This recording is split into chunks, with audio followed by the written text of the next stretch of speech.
प्रिय मित्रों, आज अध्याय 3 कर्म योग का प्रारंभ करेंगे।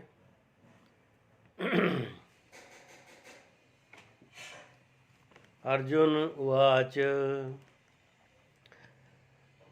जायसी चेत कर्मणः ते मता बुद्धि जनार्दन किम कर्मणि घोरे माम नियोजयसि केशव। अर्जुन ने कहा, हे जनार्दन, हे केशव, यदि आप बुद्धि को सकाम कर्म से श्रेष्ठ समझते हो तो फिर आप मुझे इस घोर युद्ध में क्यों लगाना चाहते हो। श्री भगवान कृष्ण ने पिछले अध्याय में अपने घनिष्ठ मित्र अर्जुन को संसार के शोक सागर से उबारने के उद्देश्य से आत्मा के स्वरूप का विशद वर्णन किया है और आत्म साक्षात्कार के जिस मार्ग की संस्तुति की है वह है बुद्धि योग या कृष्ण भावना अमृत। कभी कभी कृष्ण भावना अमृत को भूल से जड़ता समझ लिया जाता है और ऐसी भ्रांत धारणा वाला मनुष्य भगवान कृष्ण के नाम जप द्वारा पूर्णतः कृष्ण भावना भावित होने के लिए प्रायः एकांत स्थान में चला जाता है। किंतु कृष्ण भावना अमृत दर्शन में प्रशिक्षित हुए बिना एकांत स्थान में कृष्ण नाम जप करना ठीक नहीं। इससे अबोध जनता से केवल सस्ती प्रशंसा प्राप्त हो सकेगी। अर्जुन को भी कृष्ण भावना अमृत या बुद्धि योग ऐसा लगा मानो वह सक्रिय जीवन से संन्यास लेकर एकांत स्थान में तपस्या का अभ्यास हो। दूसरे शब्दों में वह कृष्ण भावना अमृत को बहाना बनाकर चातुर्यपूर्वक युद्ध से जी छुड़ाना चाहता था। किंतु एक निष्ठ शिष्य के नाते उसने यह बात अपने गुरु के समक्ष रखी और कृष्ण से सर्वोत्तम कार्यविधि के विषय में प्रश्न किया। उत्तर में भगवान ने तृतीय अध्याय में कर्म योग अर्थात कृष्ण भावना भावित कर्म की विस्तृत व्याख्या दी। व्यामिश्रेण इव वाक्येन बुद्धिम मोहयसि इव मैं तत् एकम वाद निश्चित्य येन श्रेयः अहम आपनुयाम। आपके व्याम मिश्रित यानी अनेक अर्थक उपदेशों से मेरी बुद्धि मोहित हो गई है। अतः कृपा करके निश्चयपूर्वक मुझे बताएं कि इनमें से मेरे लिए सर्वाधिक श्रेयस्कर क्या होगा। पिछले अध्याय में भगवत गीता के उपक्रम के रूप में सांख्य योग, बुद्धि योग, बुद्धि द्वारा इंद्रिय निग्रह, निष्काम कर्म योग तथा नवदीक्षित की स्थिति जैसे विभिन्न मार्गों का वर्णन किया गया है। किंतु उसमें तारतम्य नहीं था। कर्म करने तथा समझने के लिए मार्ग की अधिक व्यवस्थित रूपरेखा की आवश्यकता होगी। अतः अर्जुन इन भ्रामक विषयों को स्पष्ट कर लेना चाहता है जिससे सामान्य मनुष्य बिना किसी भ्रम के उन्हें स्वीकार कर सकें। यद्यपि श्री कृष्ण वाक चातुर्य से अर्जुन को चकराना नहीं चाहते थे, किंतु अर्जुन यह नहीं समझ सका कि कृष्ण भावना अमृत क्या है, जड़ता है या सक्रिय सेवा है। दूसरे शब्दों में अपने प्रश्नों से वह उन समस्त शिष्यों के लिए जो भगवत गीता के रहस्यों को समझना चाहते थे कृष्ण भावना अमृत का मार्ग प्रशस्त कर रहा है। श्री भगवान उवाच लोके अस्मिन् द्विधा निष्ठा पुरा प्रोक्ता मया अनघ ज्ञान योगेन संख्यायानाम कर्म योगेन योगिनाम। श्री भगवान ने कहा, हे निष्पाप अर्जुन, मैं पहले ही बता चुका हूँ कि आत्म साक्षात्कार का प्रयत्न करने वाले दो प्रकार के पुरुष होते हैं। कुछ इसे ज्ञान योग द्वारा समझने का प्रयत्न करते हैं तो कुछ भक्तिमय सेवा के द्वारा। द्वितीय अध्याय के 39वें श्लोक ने दो प्रकार की पद्धतियों का उल्लेख किया है, सांख्य योग तथा कर्म योग या बुद्धि योग। इस श्लोक में इनकी और अधिक स्पष्ट विवेचना की गई है। सांख्य योग अथवा आत्मा तथा पदार्थ की प्रकृति का वैश्लेषिक अध्ययन उन लोगों के लिए है जो व्यवहारिक ज्ञान तथा दर्शन द्वारा वस्तुओं का चिंतन एवं मनन करना चाहते हैं। दूसरे प्रकार के लोग कृष्ण भावना अमृत में कार्य करते हैं, जैसा कि द्वितीय अध्याय के 61वें श्लोक में बताया गया है। 39वें श्लोक में भी भगवान ने बताया है कि बुद्धि योग या कृष्ण भावना अमृत के सिद्धांतों पर चलते हुए मनुष्य कर्म के बंधनों से छूट सकता है तथा इस पद्धति में कोई दोष नहीं है। 61वें श्लोक में इसी सिद्धांत को और भी अधिक स्पष्ट किया गया है कि बुद्धि योग पूर्णतः पर ब्रह्मा विशेषतः कृष्ण पर आश्रित है और इस प्रकार से समस्त इंद्रियों को सरलता से वश में किया जा सकता है। अतः दोनों प्रकार के योग धर्म तथा दर्शन के रूप में अन्योन्याश्रित हैं। दर्शन विहीन धर्म मात्र भावुकता या कभी कभी धर्मांधता है और धर्म विहीन दर्शन मानसिक ऊहापोह है। अंतिम लक्ष्य तो श्री कृष्ण है, क्योंकि जो दार्शनिक जन परम सत्य की खोज करते रहते हैं वे अंततः कृष्ण भावनामृत को प्राप्त होते हैं। इसका भी उल्लेख भगवद गीता में मिलता है। संपूर्ण पद्धति का उद्देश्य परमात्मा के संबंध में अपनी वास्तविक स्थिति को समझ लेना है। ये बहुत इम्पोर्टेंट वाक्य है कि इस पूरे संपूर्ण पद्धति का उद्देश्य परमात्मा के संबंध में अपनी वास्तविक स्थिति को समझ लेना है। इसकी अप्रत्यक्ष पद्धति दार्शनिक चिंतन है, जिसके द्वारा कर्म से कृष्ण भावनामृत तक पहुंचा जा सकता है। प्रत्यक्ष पद्धति में कृष्ण भावनामृत में ही प्रत्येक वस्तु से अपना संबंध जोड़ना होता है। इन दोनों में से कृष्ण भावनामृत का मार्ग श्रेष्ठ है, क्योंकि इसमें दार्शनिक पद्धति द्वारा इंद्रियों को विमल नहीं करना होता। कृष्ण भावनामृत स्वयं ही शुद्ध करने वाली प्रक्रिया है और भक्ति की प्रत्यक्ष विधि सरल तथा दिव्य होती है। न कर्मणानाम अनारंभात् नैष्कर्म्यं पुरुषः अश्नुते न च संन्यसनात् एव सिद्धिं समधिगच्छति। ना तो कर्म से विमुख होकर कोई कर्म फल से छुटकारा पा सकता है और न केवल संन्यास से सिद्धि प्राप्त की जा सकती है। तात्पर्य, भौतिकतावादी मनुष्य के हृदयों को विमल करने के लिए जिन कर्मों का विधान किया गया है उनके द्वारा शुद्ध हुआ मनुष्य ही संन्यास ग्रहण कर सकता है। शुद्धि के बिना संन्यास ग्रहण करने से सफलता नहीं मिल पाती। ज्ञान योगियों के अनुसार संन्यास ग्रहण करने अथवा सकाम कर्म से विरत होने से ही मनुष्य नारायण के समान हो जाता है, किंतु भगवान कृष्ण इस मत का अनुमोदन नहीं करते। हृदय की शुद्धि के बिना संन्यास सामाजिक व्यवस्था में उत्पात उत्पन्न करता है। दूसरी ओर यदि कोई नियत कर्मों का न करके भी भगवान की दिव्य सेवा करता है तो वह उस मार्ग में जो कुछ भी उन्नति करता है उसे भगवान स्वीकार कर लेते हैं। बुद्धि योग स्व अल्प यस्य धर्मस्य त्रायते महतो भयात। ऐसे सिद्धांत की रंच मात्र संपन्नता भी महान कठिनाइयों को पार करने में सहायक होती है। न हि कश्चित् क्षणम अपि जातु तिष्ठति अकर्म कृत कार्यते ही अवश्य कर्म सर्व प्रकृति जय गुणी। प्रत्येक व्यक्ति को प्रकृति से अर्जित गुणों के अनुसार विवश होकर कर्म करना पड़ता है। अतः कोई भी क्षण भर के लिए भी बिना कर्म किए नहीं रह सकता। यह देहधारी जीवन का प्रश्न नहीं है, अपितु आत्मा का यह स्वभाव है कि वह सदैव सक्रिय रहता है। आत्मा की अनुपस्थिति में भौतिक शरीर हिल भी नहीं सकता।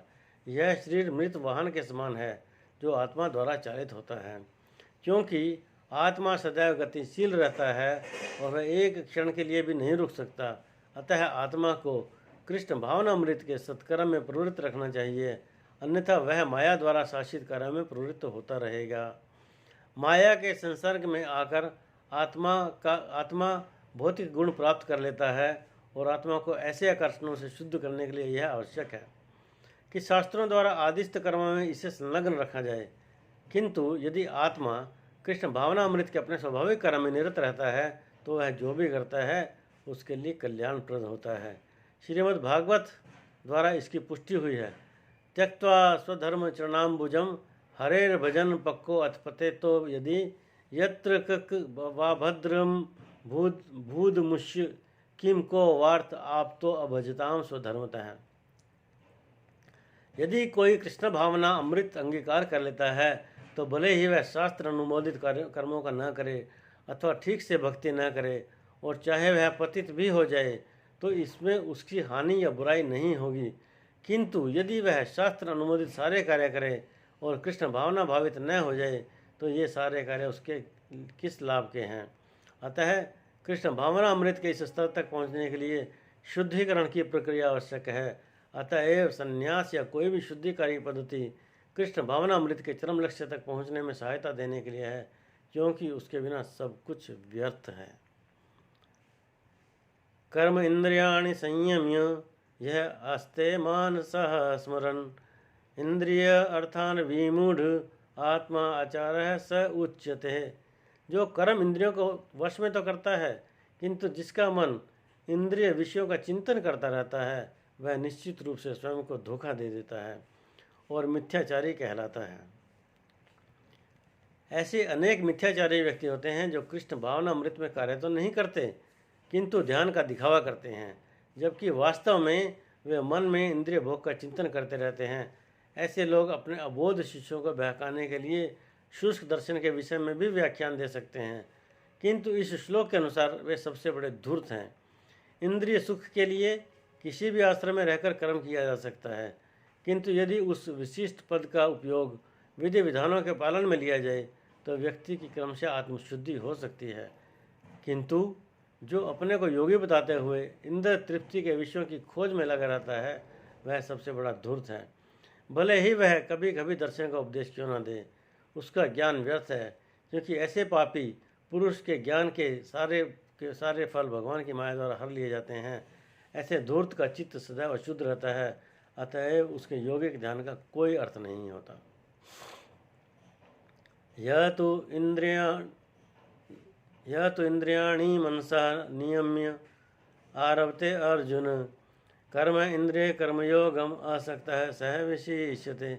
दूसरी ओर यदि कोई निष्ठावान व्यक्ति अपने द्वारा मन के द्वारा कर्म इंद्रियों को वश में करने का प्रयत्न करता है और बिना किसी आसक्ति के कर्म योग कृष्ण भावनामृत में प्रारंभ करता है, तो वह अति उत्कृष्ट है।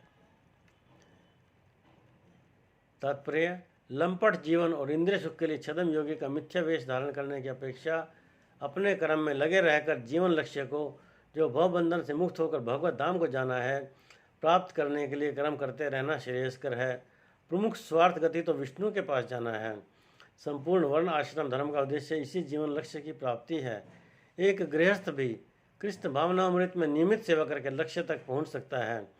आत्म साक्षात्कार के लिए मनुष्य शास्त्र अनुमोदित संयमित जीवन बिता सकता है और अनासक्त भाव से अपना कार्य करता रह सकता है। इस प्रकार वह प्रगति कर सकता है। जो निष्ठावान व्यक्ति इस विधि का पालन करता है, वह उस धूर्त से कहीं श्रेष्ठ है जो अबोध जनता को ठगने के लिए दिखावटी आध्यात्मिकता का जामा धारण करता है। जीविका के लिए ध्यान धरने वाले प्रवंचक ध्यानी की अपेक्षा सड़क पर झाड़ू लगाने वाला निष्ठावान व्यक्ति कहीं अच्छा है। नियतम कुरु कर्म त्वं कर्म जाय हि अकर्मणः शरीर यात्रा अपि च भी च ते न प्रसिद्ध्येत अकर्मणः। अपना नियत कर्म करो, क्योंकि कर्म न करने की अपेक्षा कर्म करना श्रेष्ठ है। कर्म के बिना तो शरीर निर्वाह भी नहीं हो सकता है। ऐसे अनेक छद्म ज्ञानी हैं जो अपने आप को उच्च कुलीन बताते हैं, तथा ऐसे बड़े बड़े व्यवसायी व्यक्ति हैं जो झूठा दिखावा करते हैं कि आध्यात्मिक जीवन में प्रगति करने के लिए उन्होंने सर्वस्व त्याग दिया है। श्री कृष्ण यह नहीं चाहते थे कि अर्जुन मिथ्याचारी बने, अपितु वे चाहते थे कि अर्जुन क्षत्रियों के लिए निर्दिष्ट धर्म का पालन करे। अर्जुन गृहस्थ था और एक सेना नायक था, अतः उसके लिए श्रेयस्कर था कि वह उसी रूप में गृहस्थ क्षत्रिय के लिए निर्दिष्ट धार्मिक कर्तव्यों का पालन करे। ऐसे कार्यों से संसारी मनुष्य का हृदय क्रमशः विमल हो जाता है और वह भौतिक कलमश से मुक्त हो जाता है। देह निर्वाह के लिए किए गए तथाकथित त्याग का अनुमोदन न तो भगवान करते हैं और न कोई धर्मशास्त्र ही। आखिर देह निर्वाह के लिए कुछ न कुछ तो करना ही होता है। भौतिकतावादी वासनाओं की शुद्धि के बिना कर्म का मनमाने ढंग से त्याग करना ठीक नहीं। इस जगत का प्रत्येक व्यक्ति निश्चय ही प्रकृति पर प्रभुत्व जताने के लिए अर्थात इंद्रिय तृप्ति के लिए मलिन प्रवृत्ति से ग्रस्त रहता है। ऐसी दूषित प्रवृत्तियों को शुद्ध करने की आवश्यकता है। नियत कर्मों द्वारा ऐसा किए बिना मनुष्य को चाहिए कि तथाकथित अध्यात्मवादी यानी कि योगी बनने तथा सारा काम छोड़कर अन्यों पर जीवित रहने का प्रयास न करें।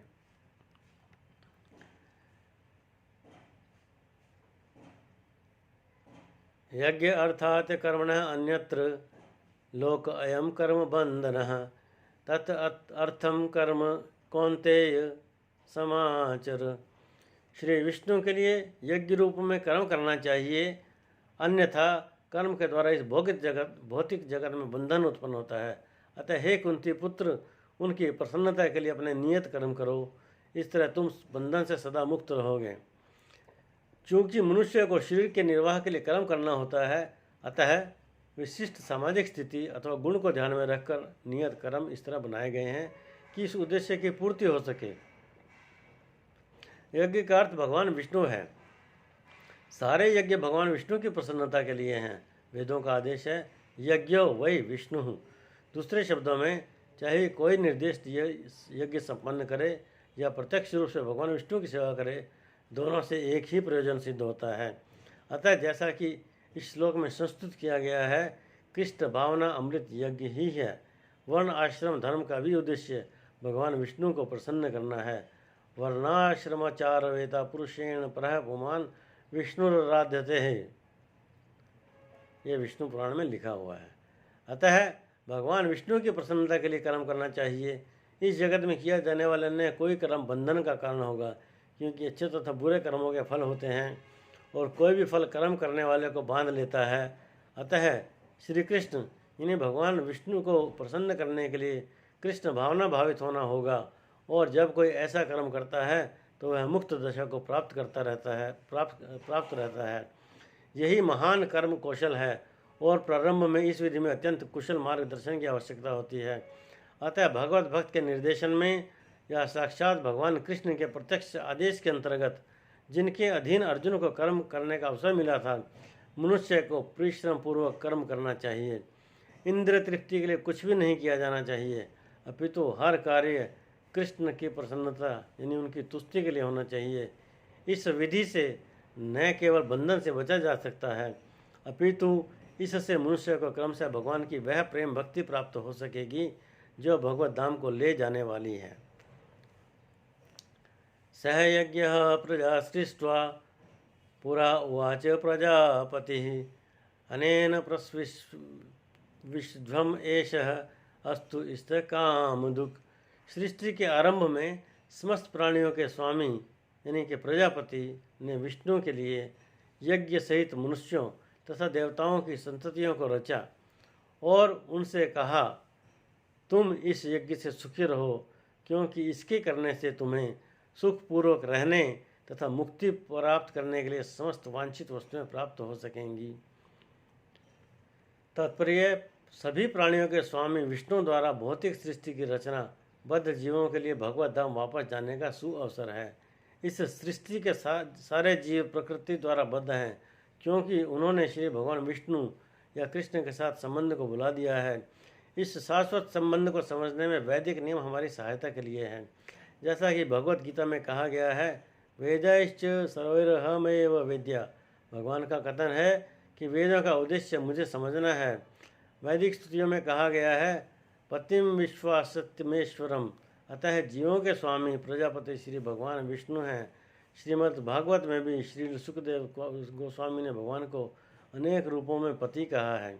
श्री है पतिर्यज्ञपति प्रजापतिर्ध्याम पतिर्लोकपतिर्धरापति पतिर्गतिश्चांध कृष्ण चांधक वृष्णि सात्वताम प्रसिद्ध तामे भगवान सताम पति। प्रजापति तो भगवान विष्णु हैं और वे समस्त प्राणियों के, समस्त लोगों के तथा सुंदरता के स्वामी हैं और हर एक के त्राता हैं। भगवान ने इस भौतिक जगत को इसलिए रचा कि बद्ध जीव यह सीख सकें कि वे विष्णु को प्रसन्न करने के लिए किस प्रकार यज्ञ करें, जिससे वे इस जगत में चिंता रहित होकर सुखपूर्वक रह सकें तथा इस भौतिक देह का अंत होने पर भगवत धाम को जा सकें। बद्ध जीव के लिए यह संपूर्ण कार्यक्रम है।